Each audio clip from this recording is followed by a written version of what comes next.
Selamat datang kembali di sesi pendalaman kita. Hari ini kita akan kupas tuntas bab 8, The Word, dari buku Alan Weiss, Million Dollar Maverick. Sumber kita kali ini langsung dari bab tersebut ya. Kita mau coba gali nih, kenapa sih menurut Weiss, komunikasi yang disengaja, punya tujuan, dan juga tangkas itu krusial banget dalam bisnis dan kehidupan. Betul. Weiss kan bilang di awal bab itu, bahasa itu bisa jadi alat kita yang paling ampuh. Tapi, bisa juga jadi senjata paling bahaya. Nah, itu dia. Di dunia yang serba cepat ini, kemampuan merangkai kata, merangkai pesan yang jelas, yang cermat, itu jadi kunci biar kita bisa, menonjol gitu. Penting banget. Oke, mari kita langsung bedah ya. Weiss memulai dengan ide yang menurut saya agak unik nih di bagian berkomunikasi secepat cahaya. Dia bilang, justru karena gampangnya kita komunikasi instan email, teks, chat, kita malah harus lebih pelan. Gimana tuh maksudnya? Kok kebalik?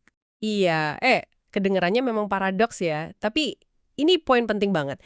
Jadi gini, kemudahan kita kirim pesan itu ada risikonya.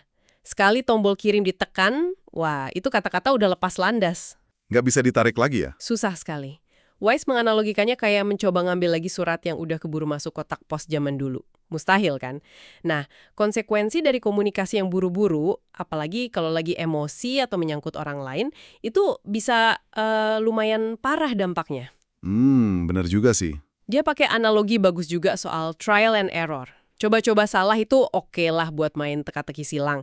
Tapi kalau diterapkan ke manusia, ke hubungan, itu risikonya gede banget. Satu pesan gegabah bisa ninggalin bekas yang lama. Kayak di pengadilan gitu ya, juri diminta abaikan omongan pengacara. Tapi kan udah kedengeran. Persis, belnya udah bunyi gitu, udah terlanjur masuk ke kepala, nggak bisa di-unhear. Kita semua pasti pernah deh desal kirim chat atau email terlalu cepat pas lagi kesal. Nah, jadi tantangannya gimana caranya kita bisa ngerem sedikit di tengah arus cepat ini. Ada saran praktis dari Weiss. Ada beberapa, dan ini sangat bisa diterapkan sehari-hari. Pertama, yang simple tapi kuat banget. Ambil jeda 2 hitungan.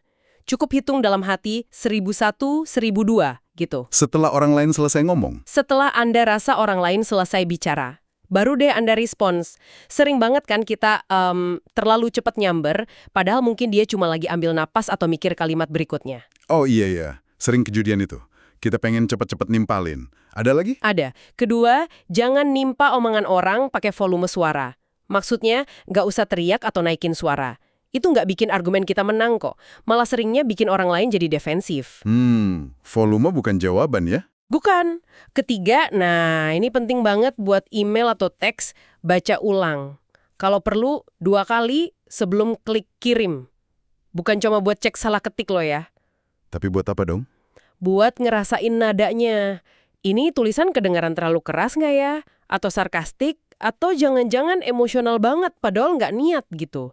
Jeda buat baca ulang ini ngasih waktu buat emosi kita sedikit adem. Menarik. Ada contoh kasus nyata nggak dari Weiss soal ini? Biar kebayang. Ada cerita ada orang kirim email marah-marah gitu ke dia. Gara-garanya frustasi nggak bisa unsubscribe dari newsletternya. Wah, respons pertama pasti pengen balas marah juga ya? Mungkin ya kalau impulsif. Tapi Weiss cerita dia ambil jeda dulu, mikir sebentar, terus tahu responsnya apa?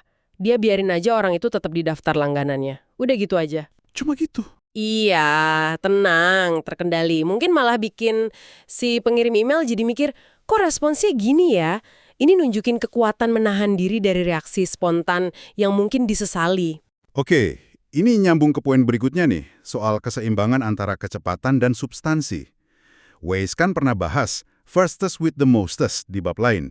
Cepat itu penting, tapi kalau isinya kosong atau malah salah, ya percuma. Betul, malah bisa jadi bumerang.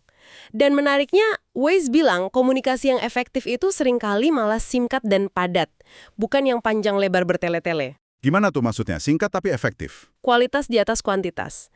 Dia kasih contoh, newsletter itu lebih bagus isinya beberapa artikel pendek yang fokus daripada satu esai panjang banget, atau satu pesan aja di signature email itu lebih ngena daripada daftar 5 kutipan motivasi. Oh, oke. Biar fokus ya. Iya, sama kayak presentasi.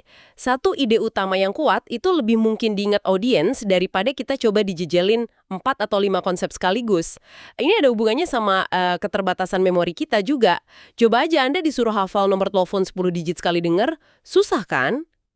Iya juga, susah banget. Nah, prinsipnya sama dalam komunikasi. Jangan bebani orang lain dengan informasi berlebihan. Jadi inti dari bagian pertama ini bisa dibilang, teknologi memang bikin kita bisa cepat, tapi jangan sampai kecepatan itu mengorbankan kebijaksanaan kita dalam berkata-kata. Kasih jeda buat mikir, apalagi kalau lagi emosi. Ya, respons terbaik itu jarang yang paling cepat, Iya. tapi yang paling nyampe ke tujuannya. Kecepatan penting, tapi kehati-hatian lebih penting lagi. Gitu ya? Tensi penyesalan jadi dampak positif. Oke. Nah, kalau kita udah bisa ngatur tempo dan hati-hati, gimana caranya biar pesan kita lebih meyakinkan? Ini kita masuk ke bagian kedua nih. Meyakinkan melalui metafora dan contoh. Wireless mulai dengan konsep yang agak filosofis dari Margaret Whitley. Iya, soal kesadaran itu ya. Yang katanya, fungsi dari seberapa cepat kita proses informasi. Anjing lebih sadar dari kerang karena prosesnya lebih cepat. Betul, ini mungkin bisa menjelaskan kenapa ada orang yang cepat nangkep, ada yang loadingnya lebih lama gitu ya. Nah, gimana kita komunikasi sama orang yang tingkat kesadarannya beda-beda ini? Nah, disinilah menurut Wise kekuatan super dari metafora dan contoh itu muncul. Dua hal ini kayak jembatan emas gitu. Bisa bikin ide-ide abstrak yang mungkin buat sebagian orang susah dicerna, jadi lebih konkret, gampang dibayangin, dan lebih nempel di kepala. Kenapa bisa gitu? Karena metafora dan cerita itu ngomongnya langsung ke bagian otak kita yang ngerti pengalaman, bukan cuma ke logika kering. Lebih kena ke rasa. Contoh Wise yang paling sering dikutip mungkin soal masker oksigen di pesawat itu ya. Pakai dulu masker Anda sebelum nolong orang lain. Ini kan sering disalahartikan jadi egois. Padahal bukan itu maksudnya. Wise membingkainya sebagai selfishness yang sehat. Gimana ya, intinya itu Anda nggak bisa nolong orang lain kalau Anda sendiri nggak selamat dulu. Kayak menuang dari cangkir kosong gitu. Persis. Anda nggak bisa efektif bantu tim, klien, atau bahkan keluarga kalau kondisi Anda sendiri lagi nggak stabil atau sesak napas.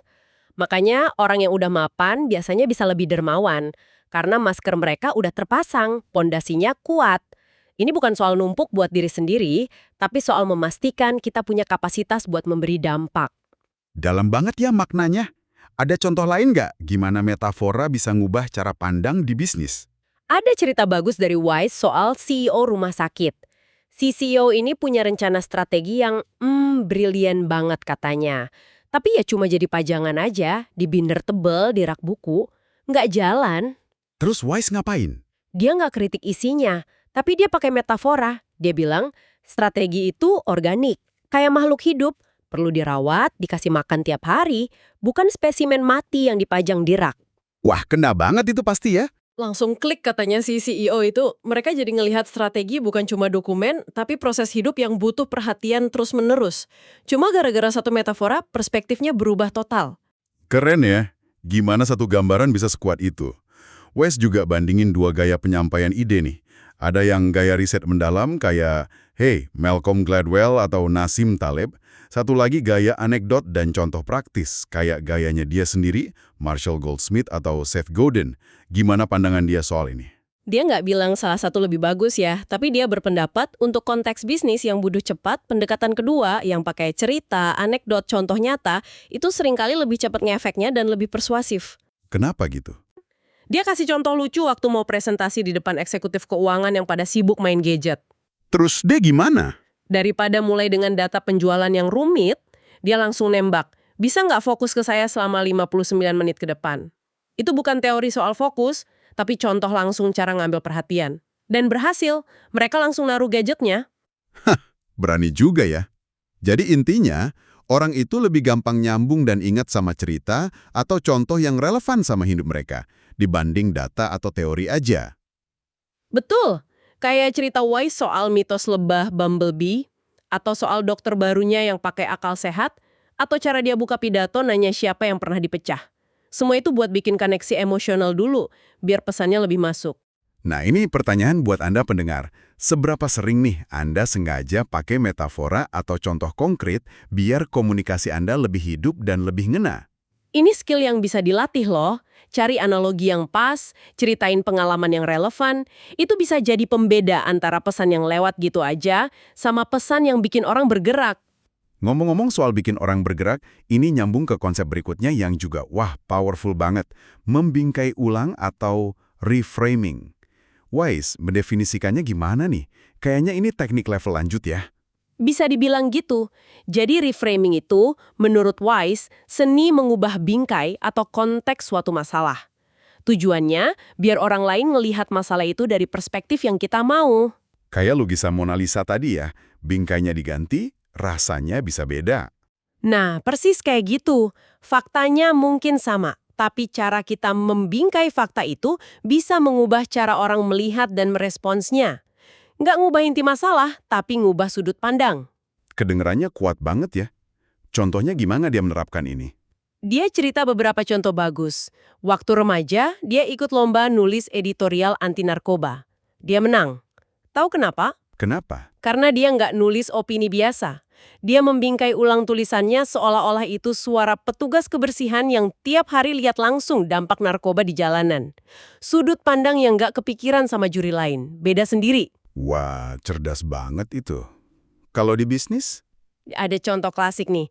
Calon klien bilang, wah kami nggak pernah pakai konsultan dari luar. Respon biasa mungkin kita jelasin kenapa mereka butuh kita kan? Iya, biasanya gitu. Tapi Wise membingkai ulang. Dia jawab, Anda nggak akan percaya berapa banyak klien terbaik saya yang ngomong persis kayak gitu di awal pertemuan kita. Wih, langsung beda ya rasanya? Langsung beda. Penolakan klien itu dibingkai ulang jadi ciri khas klien terbaik. Dan Wise posisinya jadi bukan kayak penjual lagi, tapi kayak orang yang biasa berurusan sama klien kelas atas. Halus tapi ngena. Itu keren sih. Ada lagi contohnya? Ada lagi, prospek di West Coast komplain soal jarak, kan Wise di East Coast. Dia nggak bela diri soal teknologi bisa ngatasin jarak. Dia langsung reframing. Justru, karena jarak itulah Anda butuh saya. Loh kok gitu? Nah, itu bikin si prospek jadi penasaran. Loh, kenapa emangnya? Fokusnya langsung pindah dari masalah logistik ke potensi keunggulan unik yang mungkin ditawarkan Wise, misalnya perspektif orang luar yang lebih objektif, atau pas klien coaching nanya ide buat buku berikutnya, Wise nggak langsung kasih ide. Terus gimana? Dia reframing pertanyaannya, jadi bisnis kayak apa sih yang Anda mau setahun lagi? Nah, buku kayak apa yang bisa bantu dorong orang ke bisnis itu? Fokusnya digeser dari sekedar produk, buku, ke tujuan strategis, bisnis. Oke, paham. Jadi, gimana caranya kita bisa reframing efektif tapi nggak kelihatan manipulatif? Ada langkah-langkahnya? Wise kasih 4 langkah kunci. Tahu dulu tujuan Anda apa? Harus jelas banget hasil akhirnya mau gimana? Oke, tujuan dulu. 2. Pahami apa yang kira-kira bisa diterima sama lawan bicara, tapi tetap sejalan sama tujuan Anda. Cari titik temunya. Sip. 3. Nah, ini intinya. Gunakan bahasa secara sadar. Pilih kata, pilih kalimat yang aktif menerjemahkan atau membingkai ulang masalahnya sesuai perspektif yang Anda mau. Bahasa jadi kuncinya ya. 4. Pastikan bingkai baru itu kelihatan nyata, masuk akal, dan kalau bisa, menarik buat lawan bicara. Jangan sampai kesannya maksa atau dibuat-buat. Nah, ini penting nih. Wise juga ingetin soal garis tipis antara reframing yang bijak, kayak diplomasi gitu, sama manipulasi atau spin yang negatif. Gimana jaga integritasnya? Kuncinya di niat menurut saya. Tujuan akhirnya saling menguntungkan nggak? Atau cuma untungin diri sendiri aja? Terus juga, kita perlu waspada, jangan-jangan kita sendiri udah kejebak dalam bingkai yang dibuat orang lain tanpa sadar. Wah, bisa jadi ya. Bisa banget. Teknik ini berguna di banyak situasi. Negosiasi, ngelola atasan, bahkan hubungan pribadi. Intinya yaitu, secara sadar, kita arahkan narasi ke hasil yang kita mau. Tapi caranya elegan gitu. Mengarahkan narasi, ini kayaknya nyambung banget sama bagian terakhir bab ini, memiliki transaksi atau owning transactions. Wise mulai dari cerita masa kecilnya di perkemahan pramuka ya. Iya, cerita simple tapi dalam maknanya. Dia lagi makan, susunya tumpah. Pemimpin regunya cuma ngelirik sekilas, nggak ngomong apa-apa, terus lanjut makan lagi. Terus? Di saat itulah Wise kecil sadar, wah, ini masalah gue. Dan gue sendiri yang harus beresin. Nggak ada yang bakal nolongin. Itu pelajaran pertama soal tanggung jawab pribadi. Pelajaran berharga sejak kecil ya. Terus ada lagi cerita dia memiliki situasi di perkemahan. Ada.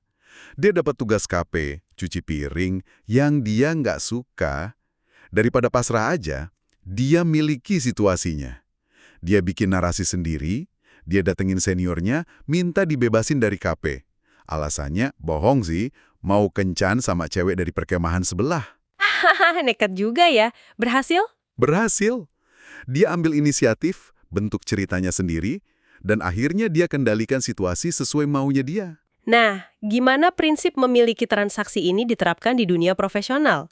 Rasanya ini agak nabrak anggapan umum ya, apalagi soal peran pemimpin. Banget. Wes itu keras banget soal ini. Jangan biarkan hasil interaksi kita ditentuin gitu aja sama orang lain, cuma karena jabatannya lebih tinggi, atau dia yang pegang budget. Contohnya, dalam konsultasi, dia nggak pernah biarin klien yang nentuin solusinya duluan. Maksudnya gimana? Kalau klien bilang, kami butuh workshop kepemimpinan, Wiswa langsung jawab, oke, ini harganya sekian. Dia pasti nanya balik, kenapa Anda merasa butuh itu? Dia gali terus sampai akar masalahnya ketemu, baru ngomongin solusi. Dia memiliki proses diagnosisnya, nggak cuma jadi tukang kerjain pesanan klien.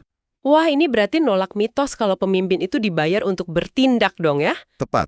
Wise bilang, pemimpin itu dibayar buat dapetin hasil, bukan buat kelihatan sibuk atau sekedar bikin keputusan. Dia kritik tuh manajer yang ngerasa harus selalu lakukan sesuatu, kayak manajer baseball ganti pitcher yang lagi bagus, cuma biar kelihatan lagi ngatur tim. Fokusnya harusnya di hasil akhir, bukan di aktivitasnya. Jadi gimana caranya kita bisa lebih memiliki transaksi kita sehari-hari? Ada contoh paling kuat dari Wise soal ini? Ya kita harus berani nolak atau negosiasi ulang permintaan yang menurut kita nggak pas atau bukan cara terbaik. Jangan gampang tergoda ambil kerjaan apa aja. Contoh paling greget mungkin pas dia berhadapan sama Mercedes-Benz. Oh, gimana ceritanya? Mercedes minta dia bikin analisis standar soal layanan pelanggan mereka.